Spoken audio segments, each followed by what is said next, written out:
noite, irmãos e irmãs. A paz do Senhor esteja com todos.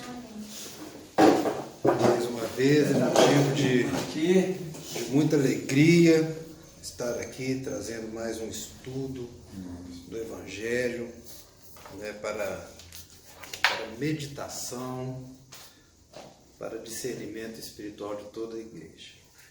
Então, antes de fazer a leitura do texto, vou fazer com os irmãos e as irmãs uma breve oração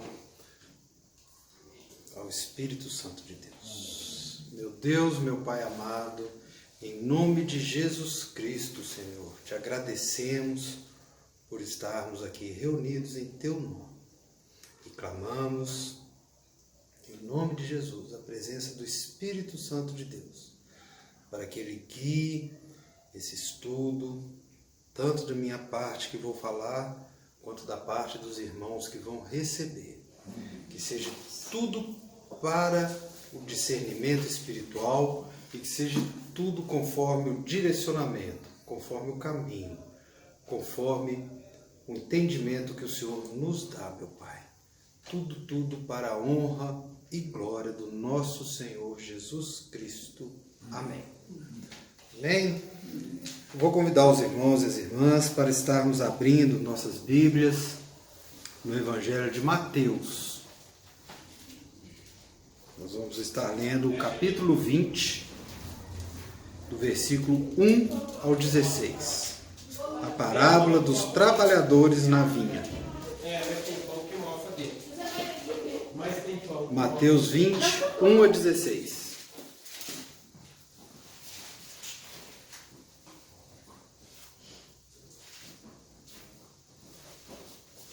Quem achou, fala amém. Amém. Quem não achou, fala assim, peraí, pastor.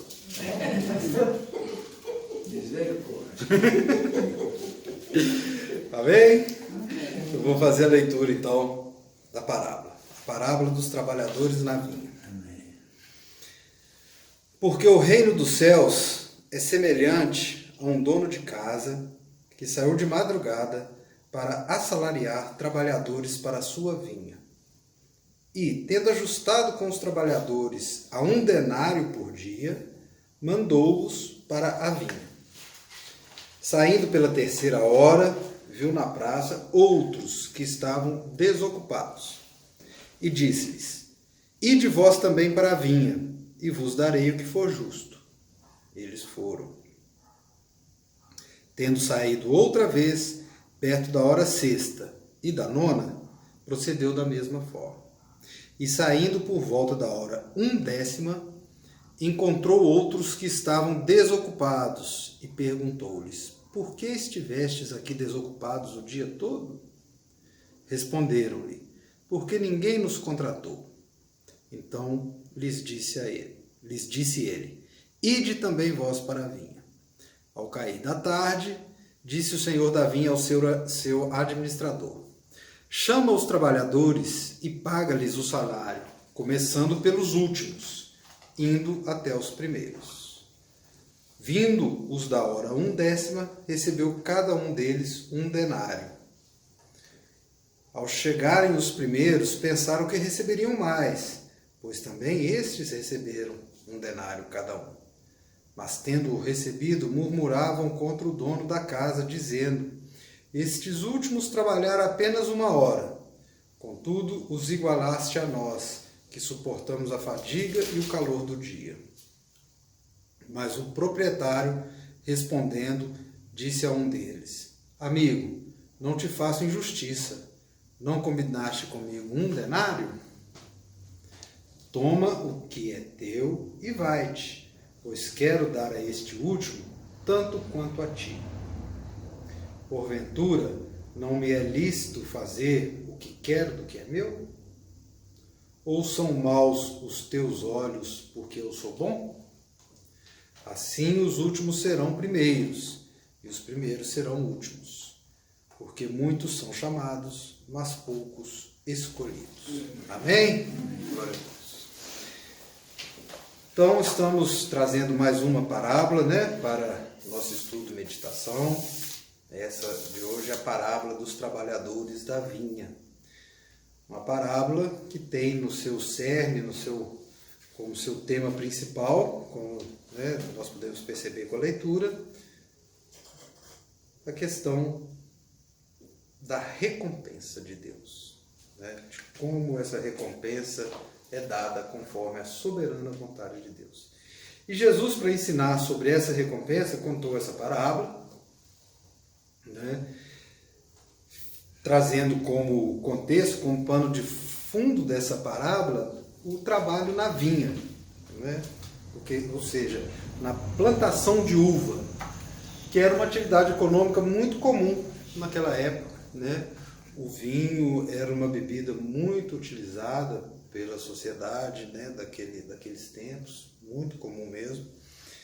E então, obviamente, existiam muitas vinhas, ou seja, muitas plantações de uva para que pudesse ser atendida aí a demanda daquele povo, a demanda daquela sociedade da época. Então, quando Jesus fala sobre essa parábola, ele está falando ali de uma questão muito conhecida ali pelo povo, pela população local. Muito bem. Então ele está falando sobre os trabalhadores na vinha, o que também era muito comum, porque existindo essas vinhas, obviamente nas épocas de colheita da uva, necessitava de uma mão de obra maior do que aquela mão de obra utilizada ali para a manutenção, para o manejo da cultura. Então, na época da colheita, era comum as pessoas ficarem, igual esses trabalhadores estavam aqui, ali nas praças, esperando os donos da vinha virem e contratá-los. E também era comum esse contrato diário. Nós já tivemos oportunidade aqui em outras parábolas de falar sobre as moedas, daquela época, e o denário era justamente a moeda que era utilizada para o pagamento de um dia de trabalho. Então era muito comum isso que a parábola traz. As pessoas serem contratadas, irem, trabalharem e ao final do dia receber o seu denário. Então Jesus está falando ali, ele está colocando uma história, um pano de fundo muito conhecido naquela época. Muito bem. Então nessa parábola nós temos ali o proprietário, que saiu de madrugada para buscar esses trabalhadores para a vinha. Então Jesus inicia lá, porque o reino dos céus é semelhante a um dono de casa que saiu de madrugada para trabalhar, para assalariar trabalhadores para a sua vinha. A palavra utilizada aqui nessa Bíblia como dono, em outras Bíblias traz a palavra proprietário, ela vem de um termo grego, a raiz grega dessa palavra, literalmente significa, o significado dela é ou mestre da casa ou pai de família. Então é a mesma raiz que Jesus utiliza aqui para trazer essa figura aqui do proprietário da vinha, ela é utilizada com esses termos. Pai de família, mestre de casa. Então se a gente pensar assim, pai é uma forma de nós nos dirigirmos a Deus, mestre é uma forma que nós nos dirigimos a Jesus. Então dentro dessa alegoria, Jesus está colocando esse dono da vinha, esse proprietário, sendo a figura de Deus, a figura do Senhor, do nosso Senhor. Então, ele sai de madrugadinha para contratar os trabalhadores na vinha. Então, os primeiros trabalhadores que ele contrata, ele ajusta esse valor de um denário. E depois ele volta, saindo mais vezes para repetir o mesmo processo, contratando mais trabalhadores. Então ele volta aqui, saindo pela terceira hora, que está lá no versículo 3. Essa terceira hora corresponderia hoje, no nosso tempo atual, às 9 horas da manhã. Os primeiros que ele contratou de madrugada seria ali por volta das 6 da manhã. Então, na terceira hora ele foi lá e contratou mais trabalhadores, seria 9 horas da manhã. Depois ele faz a mesma coisa, ali no versículo 5, perto da hora sexta e da hora nona. A hora sexta equivaleria ali ao meio-dia, mais ou menos. e a hora nona às 3 horas da tarde. E depois o versículo 6, saindo por volta da hora 1/10. Essa hora 1/10 seria hoje, por volta de 5 horas da tarde. Então, ele contratou os trabalhadores às 6 horas da manhã e depois contratou às 9, meio-dia, 3 horas da tarde e, por fim, às 5 horas da tarde.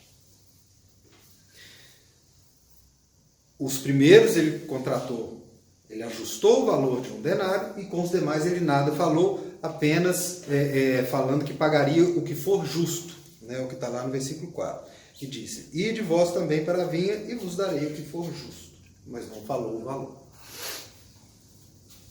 E como eu já disse, era o costume, eles foram, sem saber o valor, e receberiam no final do dia. E chegou o final do dia, na hora de pagar, ele chamou o seu administrador para fazer o pagamento e ali ele ordenou que se fosse pago 1 denário, começando pelos que trabalharam por último. Então aqueles que... E normalmente o horário de encerramento seria 6 horas da tarde. Então aqueles que foram contratados às 5 horas da tarde, trabalharam apenas 1 hora, receberam o mesmo valor do que aqueles que foram contratados 6 horas da manhã e trabalharam durante todo o dia. E aí, obviamente, aqueles que foram contratados cedo se sentiram injustiçados, né, como diz a própria palavra, eles murmuravam. É o que está ali no versículo 11. Tendo recebido, murmuravam contra o dono da casa, se achando injustiçados, e onde eles receberam a resposta desse dono da casa, falando: não estou sendo injusto, pois eu estou pagando o que foi combinado. Tem um ditado popular que fala que o que é combinado não é caro, não é isso? Ou que combinado é justo, ou o que é combinado vira lei entre as partes, tem vários ditados nesse sentido. Então ele estava demonstrando ali que ele estava sendo justo sim, pois ele estava pagando o que foi combinado. Então vamos lá. Então, como eu disse, desta narrativa, onde Jesus enfatiza que aqueles que chegaram para trabalhar por último e trabalhar apenas 1 hora receberam a mesma quantia daqueles que iniciaram lá no início do dia. Então Jesus, ele está querendo trazer aqui o ensinamento de que a recompensa que Deus dá àqueles que buscam, ela é feita mediante, conforme a sua soberana vontade. Ele é Deus. Ele tem soberania sobre aqueles, né, que estão sob a sua égide. E a soberana vontade de Deus não cabe a nós, humanos, limitados, que não temos, não conseguimos compreender, né, a profundidade da intenção do nosso Deus, de questionarmos ou acharmos que Deus é injusto, né? Como aqueles trabalhadores.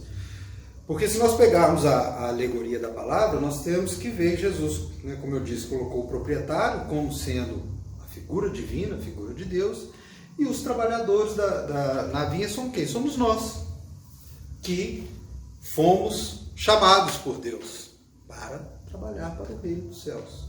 É muito clara essa alegoria, né? Então nós temos que ver que a bondade do proprietário, ela pareceu ser injusta e má aos olhos dos outros trabalhadores. Por quê? Porque estes trabalhadores, e muitas vezes nós, né, humanos, olhamos com o nosso senso de justiça humana, aquilo que nós, seres humanos, entendemos como ser justo.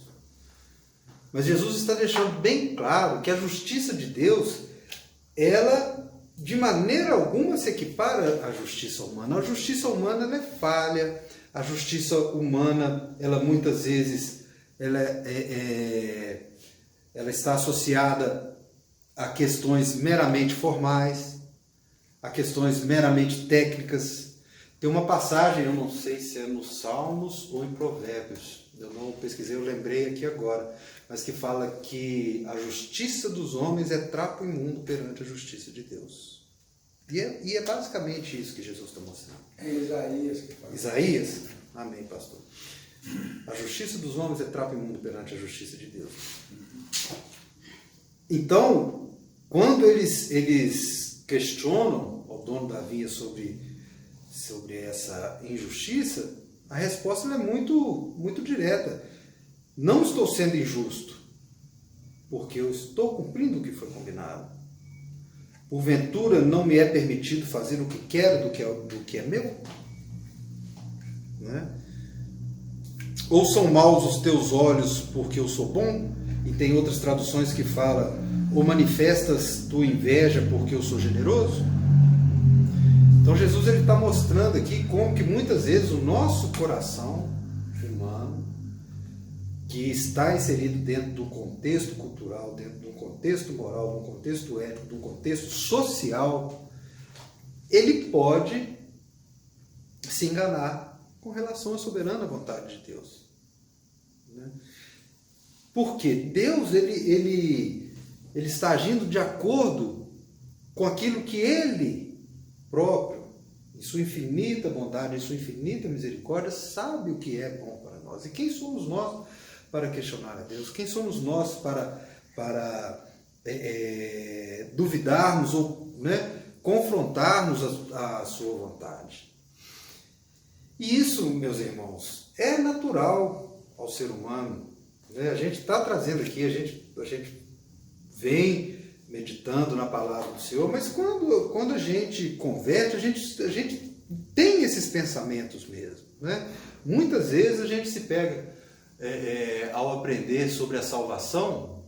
E quando eu me converti, eu me lembro perfeitamente, foi próximo da morte de um artista que se chamava Mr. Catra, que era uma misericórdia, só Jesus mesmo. Tanto a vida dele quanto a arte dele era toda em função de depravação. Então ele era aquela pessoa com muitas mulheres, muitos filhos, muitas relações conturbadas, né? Exames de DNA para saber se ele era pai, ou seja, uma vida totalmente desregrada. E ele doente, no leito de morte, ele havia aceitado, né, a Jesus como Senhor e Salvador, confessado, entregue sua vida, né, seu final de vida a Jesus. E, obviamente, eu recém-convertido, né, questionei isso para aquelas pessoas que estavam me evangelizando. Assim, nossa, então tá, eu me converto agora, vou ter uma vida inteira convertida a Jesus, e aquela pessoa que se converteu já no leito de morte, ela vai ter, né, a mesma salvação minha? É a mesma coisa aqui. Ele falou, sim, porque foi da vontade de Deus que ele se convertesse. Porque a conversão verdadeira, isso considerando que a conversão dele foi verdadeira, porque a conversão verdadeira, ela não acontece porque nós queremos. A conversão verdadeira é por graça. É a verdadeira graça. Não porque nós queremos, é porque, pela graça e misericórdia de Deus, naquele momento houve aquela conversão. E a graça é imerecida. E ela é imerecida tanto para mim, quanto ela é imerecida para aquele que a recebe no final da sua vida, não é verdade? E quando Jesus, no finalzinho lá, ele fala que, né, os últimos serão os primeiros e os primeiros serão os últimos, Jesus está incluindo ali, né, o elemento de tempo, o elemento temporal, para justamente trazer esse entendimento de que as obras, elas podem, que a salvação ela pode acontecer a qualquer momento, porque a salvação ela não vem pelas obras, né? Porque senão a gente poderia pensar, não, eu me converti na minha juventude e eu pratiquei muitas obras durante toda a minha vida, então eu tenho uma salvação mais merecida do que aquele que não praticou obra nenhuma e né, confessou Jesus ou foi merecedor da graça no final da vida. Então Jesus traz esse elemento tempo, e é bacana que ele vem... o que o apóstolo Paulo nos ensina lá na carta de Efésios, ele também encaixa nessa colocação, e é muito bacana. Quando a gente vai lá em Efésios 2:8, Paulo fala: porque pela graça sois salvos, é dom de Deus, não de obras, para que ninguém se glorie. Então Jesus ele já sabia naquele momento que o risco de que aqueles convertidos num primeiro momento e realizassem muitas obras se vangloriassem, retirasse de Deus, de Jesus, a glória pela salvação, ele poderia acontecer realmente. Então Jesus ele tá ensinando isso, ele está dando essa lição de que muitos possuem a preocupação do que poderão ganhar para si mesmos, tanto neste mundo presente quanto no mundo futuro, ao seguirem o Evangelho. Como se estivesse barganhando, como se estivesse fazendo uma barganha com Deus. E não é isso. Mas aí quando ele fala aqui, porque muitos são chamados, mas pouco escolhidos, no finalzinho da palavra, significa justamente isso. De que essas pessoas, né, que estão preocupadas em fazer obras, em buscar uma garantia, né, de que, né, fazendo mais obras elas vão ter uma maior recompensa, cai por terra quando Jesus fala que muitos são chamados, mas poucos escolhidos, porque são poucos os que entendem que não é por mérito a recompensa, mas por um favor imerecido de Deus. Né? Então esse é o cerne da parábola. Alguns estudiosos também utilizam essa parábola para uma interpretação já mais teológica, aplicando a parábola em relação aos judeus e aos gentios. Não acho que é o caso, mas também não custa falar, porque ela também, de certa forma, também se encaixa se nós pensarmos, né, por esse lado. Porque os judeus foram os primeiros chamados. É como se eles fossem aqueles trabalhadores ali das 6 horas da manhã. Né? Eles foram escolhidos, eram o povo escolhido. E os gentios, eles já vieram depois do ministério de Jesus. Né? Quando Jesus, inclusive, eu acabei de citar Paulo aqui, quando Jesus delega a Paulo, né, essa tarefa de levar o evangelho aos gentios, ou seja, a nós, né? Todos os povos que não são os judeus.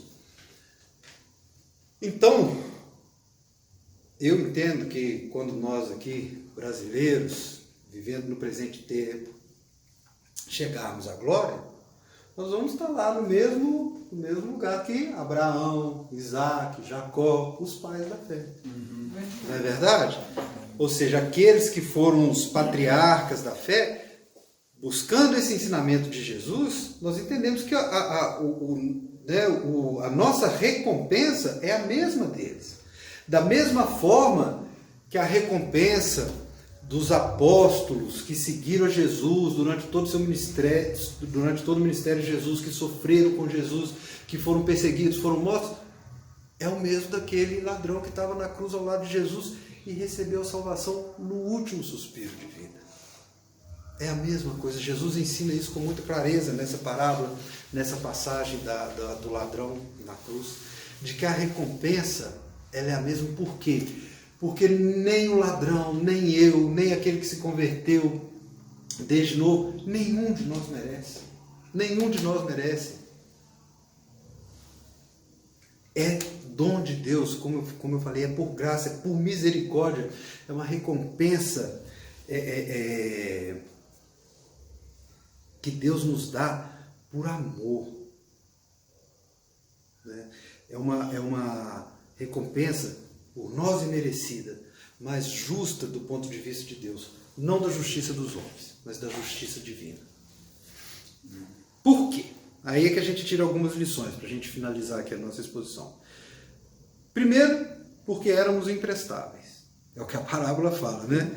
Ele viu aqueles trabalhadores na praça, e nós somos igual aqueles trabalhadores na praça. Antes da gente conhecer Jesus, a gente não estava prestando para nada.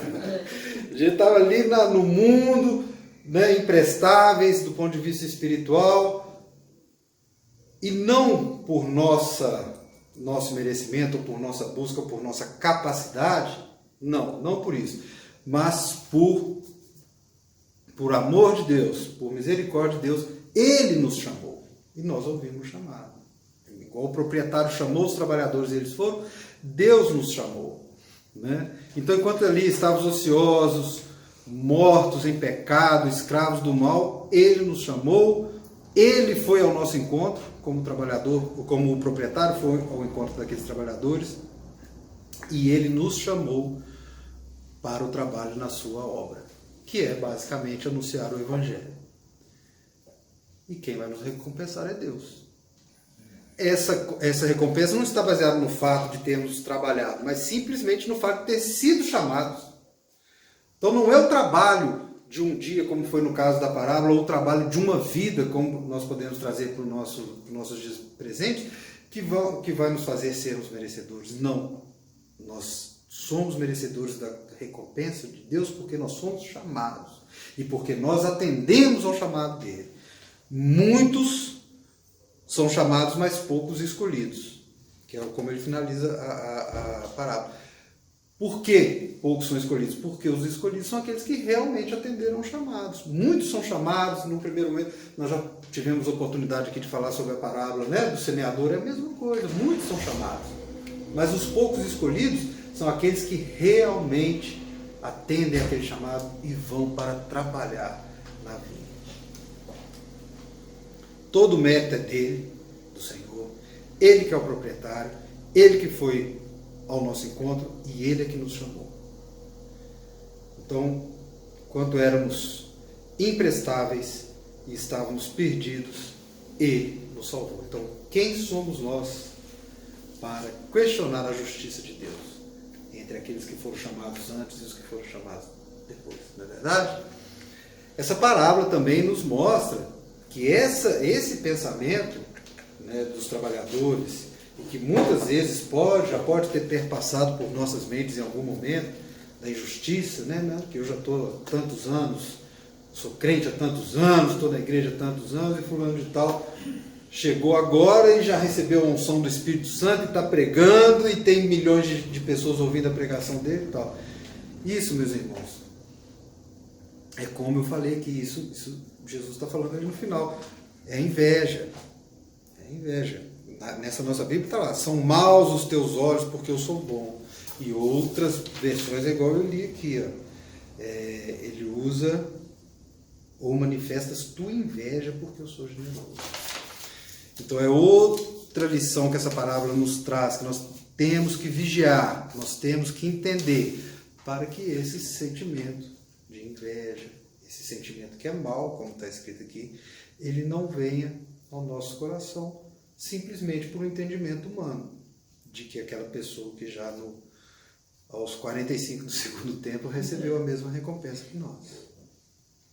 Então Jesus está ensinando que isso é uma tendência que nós temos que eliminar.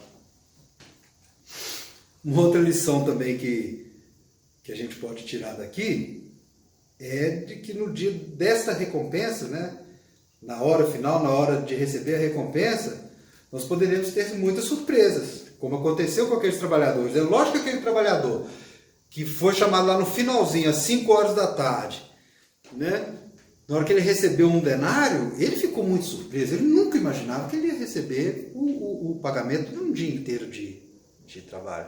Da mesma forma que aqueles que foram chamados nisso também ficaram surpresos ao receber o mesmo tanto que aqueles trabalhadores. Então, meus irmãos, na consumação dos tempos, no julgamento de Jesus, nós também vamos ter muita surpresa. Eu acho que nós vamos encontrar com muita gente lá no reino que a gente não esperava, ao mesmo tempo que a gente vai pensar assim, não, mas fulano de tal não está aqui não. Misericórdia. Para começar, nós vamos mais uma vez saber que a prostituta Raabe é uma ascendente de de Jesus. Não é? Amém. Presente de Jesus e prostituta. Então nós vamos ter muitas surpresas. Então nós devemos, como eu acabei de falar aqui, nós vamos encontrar lá tanto o ladrão que estava pregado na cruz e que se arrependeu no finalzinho, como o Timóteo, por exemplo, que desde mocinho, né, o Evangelho diz assim, que ele trabalhou na obra de Jesus desde pequeno, desde muito novo. Tem gente que nós vamos encontrar, mas não é possível, eu não acredito. Não é? E tem gente que já fala assim, gente, mas cadê fulano? Não veio não? Não veio não. E para finalizar, meus irmãos, a última lição que nós podemos tirar dessa parábola também, e que ela é prática, e nós temos que entender isso, é que cada um de nós precisamos entender qual é o nosso lugar. Precisamos ter em mente que Deus não deve nada para homem algum, que é impossível negociar com Deus, barganhar com Deus. A recompensa é dele e ele dá a quem quiser, o quanto quiser e da forma que quiser. Cabe a nós reconhecermos que ele é sempre justo em todas as suas decisões. Se nós não tivermos esse entendimento, nós vamos estar fazendo como esses trabalhadores, vamos estar questionando a verdadeira e soberana vontade de Deus. E nós, como homens pecadores, que fomos merecedores da graça e misericórdia daquele que nos salvou, não podemos cometer este equívoco, porque é injusto de nossa parte. Deus não é injusto. Deus é Deus. E muitas vezes nós não entendemos, né, o que Ele tem para as nossas vidas. Muitas vezes nós não entendemos os desígnios de Deus, principalmente nos momentos de tribulação, nos momentos de sofrimento, que eles acontecem mesmo. E se eles acontecem, é porque Deus permite, Deus sabe e tem um propósito para a vida de cada um de nós. Então nós não nos cumpre questionar, murmurar e achar que Deus é injusto. Cumpre a gente entender que tudo está na soberana vontade dele. E nós só vamos entender verdadeiramente quando nós estivermos no reino de Deus. Amém?